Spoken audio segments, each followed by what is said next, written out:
இந்த சாப்டரோட ஆரம்பத்திலேயே மூசான டிஃபீட் பண்ணதுனால நம்ம ஹீரோவும் லெவலப் ஆகுறான். அவனுக்கு கிடைச்ச ஸ்டார்ட் பாயிண்ட் எல்லாத்தையுமே மானால தான் யூட்டிலைஸ் பண்றான். அப்படியே அந்த பாஸ் மான்ஸ்டரை டிஃபீட் பண்ணதுக்கான ரிவார்டை கலெக்ட் பண்ணலான்னு போக, இந்த டவர் ஆஃப் ட்ரையல்ஸ்ல இருக்க பாஸ் மான்ஸ்டரை டிஃபீட் பண்ணணும் நமக்கு கிடைக்க போற ரிவார்டை கலரை பேஸ் பண்ணி வேலிடேட் பண்ணலாம். மோஸ்ட்லி 10th ஃப்ளோருக்கு கீழே இருக்க எல்லாருக்குமே ரிவார்டுடைய டைப் ரெட் கலர்ல தான் இருக்கும். இதுதான் இருக்கிறதுலே லோவஸ்ட் ரேங்க். ஆனா நம்ம ஹீரோக்கு கிடைச்சிருக்கிறதோ ஆரஞ்சு டைப். இது எப்படின்னு பாத்தீங்கன்னா, நம்ம ஹீரோக்கு மோனோபோலின்னு சொல்லிட்டு ஒரு ஸ்கில் கிடைச்சிருக்கும். இந்த மாதிரி ஹீரோக்கு ரிவார்ட் கிடைக்கும் போது அதை யாரு கூடயும் அவன் ஷேர் பண்ணிக்கலனா அவனுக்கு பெட்டர் ரிவார்ட் தான் கிடைக்கும். அந்த ரிவார்டை ஓபன் பண்ணா அதுக்குள்ள நிறைய விஷயங்கள் நம்ம ஹீரோக்கு கிடைக்குது. அது என்னென்னங்கிறது நம்ம ஹீரோ யூட்டிலைஸ் பண்ணும்போது உங்களுக்கு சொல்றான். இதை பார்த்த ஹீரோவும் பரவாயில்லையே, எனக்கு நிறைய விஷயங்கள் கிடைச்சிருக்குன்னு நினைக்கிறப்போ அதுக்குள்ள இருந்து எக்லிப் ஸ்டோன் ஒண்ணு கிடைக்குது. இதை பார்த்த நம்ம ஹீரோவும் இந்த மோனோபோலியோட எஃபெக்ட் இந்த அளவுக்கு அதிகமா இருக்கா, இதை வச்சு நான் 4th ஃப்ளோரை கான்கோர் பண்ணனா என்னுடைய ஸ்கோர் பல மடங்கு அதிகரிக்கும் அப்படின்னு சந்தோஷப்பட,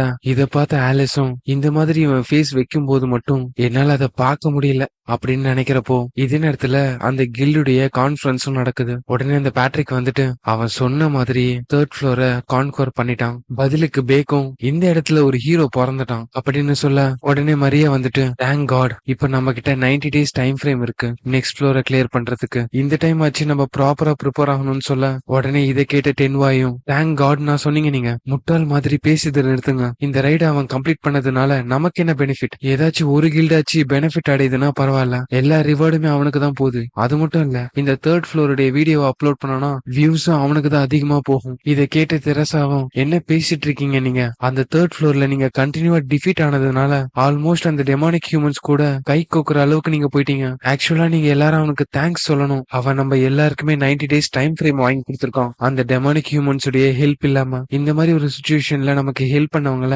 நீங்க இப்படி பேசுறது சரியில்லை. மிஸ்டர் மரியா, மிஸ்டர் பேக், ஏதாச்சும் சொல்லுங்க அப்படிங்கிறப்போ அங்க இருக்க யாருமே வாயை திறக்கல. சீரியஸ்லி? அப்ப நீங்க எல்லாருமே டென்வாய் மாதிரி தான் ஃபீல் பண்றீங்களா? அப்போ இதுக்கப்புறம் என்னால இந்த இடத்துல இருக்க முடியாது, இந்த கான்ஃபரன்ஸ்ல இருந்து என்ன நான் வித்ட்ரா பண்ணிக்கிறேன்னு சொல்ல, உடனே மரியா வந்துட்டு என்ன பேசிட்டு இருக்க நீ? இந்த கான்ஃபரன்ஸ்குள்ள உன்னை கொண்டு வரதுக்கு நான் எவ்வளவு கஷ்டப்பட்டேன்னு தெரியுமா? உடனே பேட்ரிக்கும் இந்த கான்ஃபரன்ஸ்ங்கிறது சாதாரண குரூப் கிடையாது. நீங்க நினைச்ச நேரத்துக்கு வந்துட்டு நினைச்ச நேரத்துக்கு போறதுக்கு ஹியூமானிட்டியை காப்பாத்துறதுக்காக கிரியேட் பண்ண சூப்பர் எலைட் குரூப். ஒருவேளை இந்த குரூப்ல இருந்து நீ போயிட்டனா உன்னால இந்த இடத்துக்கு திரும்பி வரவே முடியாது. நீ அந்த மாஸ்க் போட்ட பர்சனை அந்த அளவுக்கு ட்ரஸ்ட் பண்றியா? பதிலுக்கு திரேசாவும் ஆமா, என்னுடைய உயிர் அளவுக்கு நான் அவரை நம்புறேன்னு சொல்லிட்டாங்கிறத கிளம்பிடுறான். இதே நேரத்துல டவர் ஆஃப் ட்ரையல்ஸ்ல இருந்து வெளியில வந்த நம்ம ஹீரோவும் இப்போ என்கிட்ட டன் கணக்குல மணி இருக்கு, பேசாம ஒரு லக்ஸரி ஹோட்டல்ல போய் ஸ்டே பண்ணலாமான்னு நினைக்க இனோவா கிட்ட இருந்து கால் வருது. அட்டென்ட் பண்ண நம்ம ஹீரோவும் என்ன இனோவா, எனக்கு கால் பண்ணிருந்த போல, நான் டவருக்குள்ள இருந்ததுனால என்னால எடுக்க முடியலன்னு சொல்ல, பிரதர் என்னுடைய கிராண்ட்பா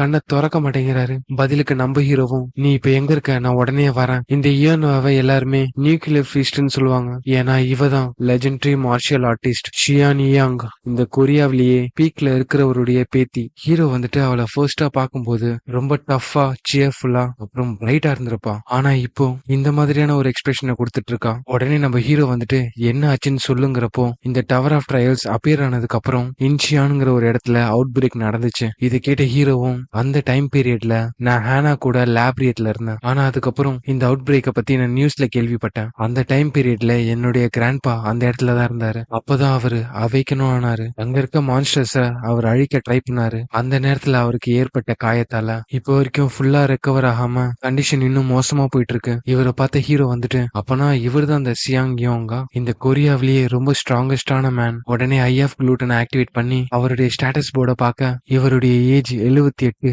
லெவல் 5ல இருந்தாலும் ஸ்ட்ரென்த், எஜிலிட்டி, ஸ்டாமினா எல்லாமே அதிகமா இருக்கு. அது மட்டும் இல்லாம இம்மார்டல் எனர்ஜின்னு சொல்லிட்டு 103 இருக்கு. அது மட்டும் இல்லாம இவருடைய யூனிக் எபிலிட்டி ஃபார்ம்லெஸ் தைஜினும், ஸ்கில் வந்துட்டு true heaven flower cultivation technique, அப்புறம் ரெஃப்யூசல் டு ரிட்ரீட்ங்கிற ஒரு ஸ்கில்லும் இருக்கு. இந்த ஸ்கில்ல நம்ம ஹீரோ காப்பி பண்ணோம்னா சாவுடைய விளிம்புல இருக்க இந்த சியான் யாங்க நம்ம ஹீரோ காப்பாத்தினானா இவர்கிட்ட இருந்து ஒரு ஸ்கில்ல அவனால காப்பி பண்ணிக்க முடியும். இது எல்லாத்தையுமே பார்த்த நம்ம ஹீரோவும் என்னால இதை நம்பவே முடியல, டவருக்குள்ள என்டர் ஆகாத ஒரு பர்சனோட லெவல் இந்த அளவுக்கு இருக்கும்னு. இதே நேரத்துல அந்த இடத்துக்கு வந்த டாக்டரும் மிஸ்டர் இயான்வா, இந்த மாதிரி ஃபைட் மட்டும் போட தெரிஞ்ச ஒரு செலிபிரிட்டிய எதுக்கு இந்த இடத்துக்கு கொண்டு வந்தீங்கன்னு எனக்கு தெரியல. ஈவன் அவர் எஸ் ரேங்கா இருந்தாலுமே அவரால கூட இந்த இடத்துல எதுவுமே பண்ண முடியாது அப்படின்ட்டு ஏ ரேங்க் ஹீலர் என்சோ சொல்றாரு. பதிலுக்கு நம்ம ஹீரோவும், எனக்கு இயான்வாவை ரொம்ப நாளா தெரியும், என்னால ஏதாச்சும் பண்ண முடியுமான்னு பார்க்க தான் வந்தேன். அப்படிங்கிறப்போ ஜென்சோ வந்துட்டு, என்ன மன்னிச்சிடுங்க, நான் தான் தப்பா புரிஞ்சுக்கிட்டேன். எஸ் ரேங்க்ல இருக்கக்கூடிய கேங் ஜூனியர் இப்ப ஹீலிங்லயும் கை வச்சுட்டாரோன்னு நினைச்சிட்டேன். உடனே யுவான்வாவும், நான் எவ்வளவு ஃப்ரஸ்ட்ரேட்டடா இவரை இங்க கொண்டு வந்தேன்னு தெரியுங்களா?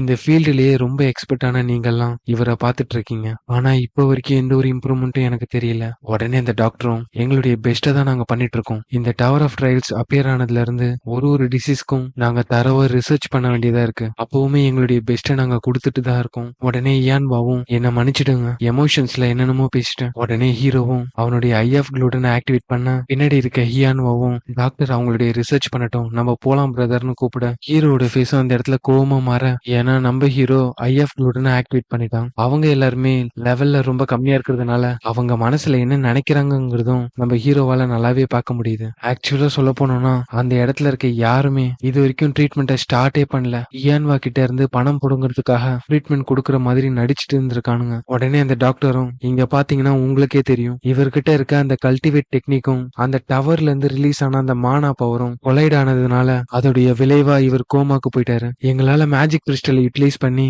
இவரை கியூர் பண்ண முடியும், ஆனா அதோடைய காஸ்ட் ரொம்பவே எக்ஸ்பென்ஸா இருக்கும். மணியை நினைச்சலாம் நீங்க கவலைப்படாதீங்க, நான் எல்லாத்துக்குமே ப்ரிப்பேர் பண்றேன். இன்கேஸ் என்னால முடியலன்னா இந்த டோஜாவை சேல் பண்ணியாச்சு உங்களுக்கு நான் அந்த மணியை கொடுக்குறேன். எனக்கு என்னுடைய கிராண்ட்பா ரெக்கவர் ஆகணும், அது மட்டும் போதும்னு சொல்ல உடனே ஹீரோ கோவத்துல, உனக்கு எவ்வளவு தைரியம் இருந்தா இந்த மாதிரி ஒரு பொய்ய சொல்லி இவளை ஸ்கேம் பண்ணிட்டு இருப்ப? இதை கேட்ட மத்த டாக்டர்ஸ் எல்லாருமே, எங்க எல்லாருமே இன்சல்ட் பண்ணிட்டு இருக்கியா? உடனே ஜின்சுவும், நீங்க அந்த யங் லேடியோடைய கெஸ்டா இருந்தாலுமே இந்த மாதிரி எல்லாம் நீங்க பேசிருக்க கூடாது அப்படின்னு சொல்லிட்டு மனசுக்குள்ள, ஒருவேளை எல்லாத்தையுமே கண்டுபிடிச்சிட்டானோ, இன்கேஸ் அப்படியே இருந்தாலும் அவனால அவங்களுடைய நேம்ல நான் கிரியேட் பண்ணிருக்க அந்த 7 அக்கௌண்ட்டை பத்தியும் கிரிப்டோ வேலட்டை பத்தி இவனுக்கு தெரியவே தெரியாதுன்னு நினைக்க உடனே ஹீரோ வந்துட்டு, அப்போ உங்ககிட்ட 7 அக்கௌண்ட், அது மட்டும் இல்லாம கிரிப்டோ வேலட் வேற இருக்கா?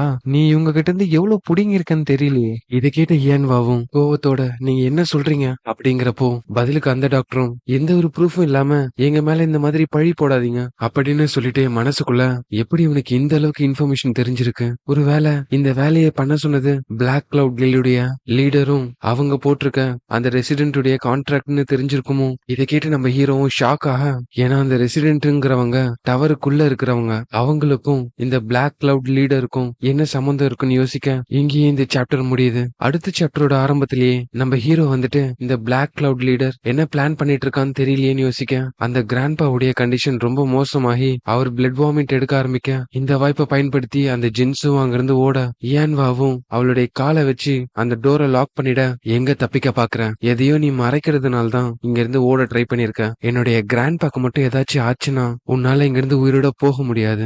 பதிலுக்கு நம்ம ஹீரோவும், கொஞ்ச நேரம் அமைதியா இரு இயான்வா, இப்போ அதை விட கிராண்ட்பாக்கு ட்ரீட்மெண்ட் கொடுக்கறது தான் முக்கியம். பதிலுக்கு அந்த ஜின்ஸுவும், அவன் சொல்றது கரெக்ட் தான், நான் அவருக்கு மெடிசின் எடுத்துட்டு வரதான் ஓடுனேன், எதுக்கு சடனா எல்லாருமே இந்த மாதிரி நடந்துக்கிறீங்க? நாங்க மட்டும் அவருக்கு ஒழுங்கான ட்ரீட்மெண்ட் கொடுக்கலனா அவர் இதை விட மோசமான கண்டிஷன்ல இருந்திருப்பாரு. இதை கேட்டு டென்ஷன் ஆன ஹீரோவும், மாட்டிக்கிட்டதுக்கு அப்புறமும் எதுக்கு இந்த மாதிரி ஒளறிட்டு இருக்க இயான்வா, ஒரு தடவை வேணா அவனை கிக் பண்ணிக்கோன்னு சொல்ல அவளும் பதிலுக்கு ஏர்ல ஒரு சுழட்டி கிக் ஒண்ணு வைக்க, ஹீரோ அந்த கிராண்ட்பாவுடைய கண்டிஷனை பார்த்துட்டு, மானா கன்ஜஷன் டிசீஸ், இவரோட இடத்துல வேற ஏதாவது ஒரு நார்மல் பர்சன் இருந்திருந்தா கண்டிப்பா இந்நேரத்துக்கு இறந்திருப்பாங்க, என்னால இவரை சாக விட முடியாது அப்படின்னு சொல்லிட்டு அவங்கிட்ட இருக்க அந்த ஒரு எலிக்சரை இப்ப எடுக்கிறான். இத பார்த்து ஜின்சுவும், இந்த எலிக்சர் இவங்கிட்ட எப்படி கிடைச்சிச்சுன்னு யோசிக்க பதிலுக்கு நம்ம ஹீரோவும், பரவாயில்லையே உனக்கு இத பத்தி எல்லாம் தெரிஞ்சிருக்கு அப்படின்னு சொல்லிட்டு, நான் இந்த எலிக்சரை தேவையான நேரத்துல மட்டும்தான் யூஸ் பண்ணணும்னு வச்சிருந்தேன், இது என்னுடைய ஃப்ரெண்ட் இயான்வாக்காக தான் யூஸ் பண்றேன், ஏன்னா இவ்வளவு நாளா எனக்கு அவளை தெரியும், அது மட்டும் இல்லாம இவரை காப்பாத்தினா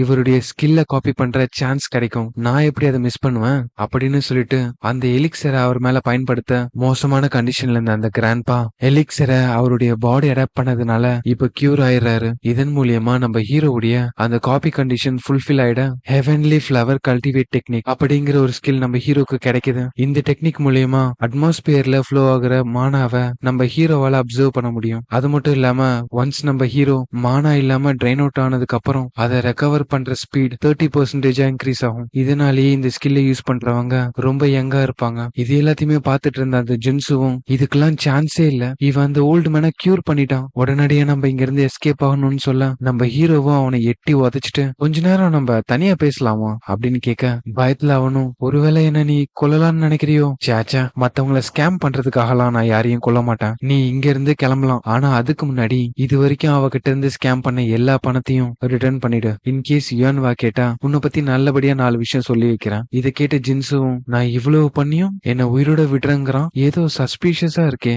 பதிலுக்கு ஹீரோவும் என்ன உனக்கு உயிரோட இருக்கணும்னு ஆசை இல்லையா அப்படிங்கிறப்போ அடுத்த நிமிஷமே யுவான்வாக்கு அவ பேங்க் அக்கவுண்ட்ல 26 மில்லியன் கிரெடிட் ஆகுது. உடனே அந்த ஜின்சுவும் நான் உயிரோட இருக்கேன் அப்படின்னு சொல்லிட்டு அங்கிருந்து கத்திக்கிட்டே ஓட இத மேல இருந்து பாத்துட்டு இருக்க ஆலிஸும் நீ அவனை அப்படியே விட போறியா? ஆனா நீ அப்படிலாம் யாரையும் விட மாட்டியே. பதிலுக்கு ஹீரோவும் கண்டிப்பா இல்ல, நீ போய் அவனை ஃபாலோ பண்ணி அவன் எங்க போறான்னு பாரு. அப்ப ஏதோ பர்பஸ்க்காக தான் நீ அவனை விட்டுருக்க. பதிலுக்கு அவனும் ஆமா, அவனுடைய பேஸ் எங்க இருக்குன்னு நம்ம கண்டுபிடிக்கணும். உனக்கு எல்லாம் புரிஞ்சிச்சுல, அவனை ஃபாலோ பண்ணு, ஆனா ரொம்ப தூரம் போயிடாத. ஆலிஸும் அங்க இருந்து சந்தோஷமா கிளம்பிட இத பார்த்த ஹீரோவும் அவ ரொம்ப எக்ஸைட்டடா இருக்கா அப்படின்னு சொல்லிட்டு கீழே போக கீழே வந்த நம்ம ஹீரோவும் யுவான்வா எங்களை கொஞ்சம் தனியா விடுறியா, நான் கொஞ்சம் செக் பண்ணணும் அந்த எலிக்சர் உன்னுடைய கிராண்ட்பா உடம்புல ப்ராப்பரா அப்சர்வ் ஆயிடுச்சானு. கண்டிப்பா முடிச்சுட்டு எனக்கு கால் பண்ணுங்கன்னு அவளும் அங்க இருந்து கிளம்பிட உடனே ஹீரோ வந்துட்டு எல்லாருமே இங்க இருந்து போயிட்டாங்கன்னு சொல்ல உடனே அவரும் நைஸா கண்ணை திறந்துட்டு பரவாயில்லையே கண்டுபிடிச்சிட்டேன், நான் மூச்சு விட்டுறத யாரும் கண்டுபிடிக்க முடியாத அளவுக்கு மறைச்சு வச்சிருந்தேன். என்னுடைய பிரீத்திங் அவ்வளவு ஆக்வர்டாவா இருக்கு. இல்ல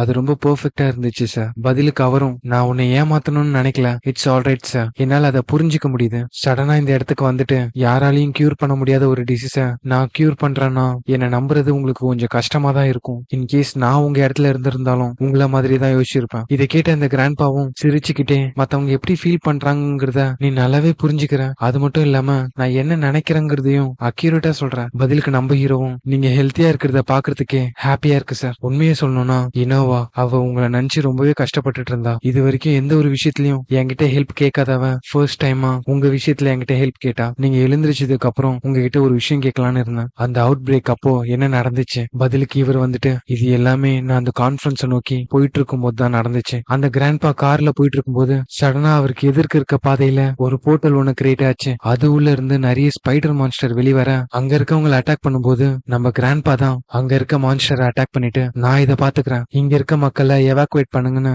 அங்க இருக்க போலீஸ் கிட்ட சொல்லிருப்பாரு. இதே நேரத்துல அந்த போர்ட்டலுக்குள்ள இருந்து வந்த ஒருத்தனும் பரவாயில்லையே டவருக்கு வெளியில இருக்க சில பீப்புள்ஸும் யூஸ்ஃபுல்லா இருக்காங்க போலயே, அப்போ இது நம்ம விளையாட வேண்டிய நேரம் அப்படின்னு சொல்ல இங்கே இந்த சாப்டர் முடியுது. அடுத்தடுத்த சாப்டர் பாக்குறதுக்கு இந்த வீடியோக்கு ஒரு லைக் போட்டு நம்ம சேனலை சப்ஸ்கிரைப் பண்ணி வச்சுக்கோங்க. அடுத்த வீடியோல உங்க எல்லாரையும் சந்திக்கிறேன்.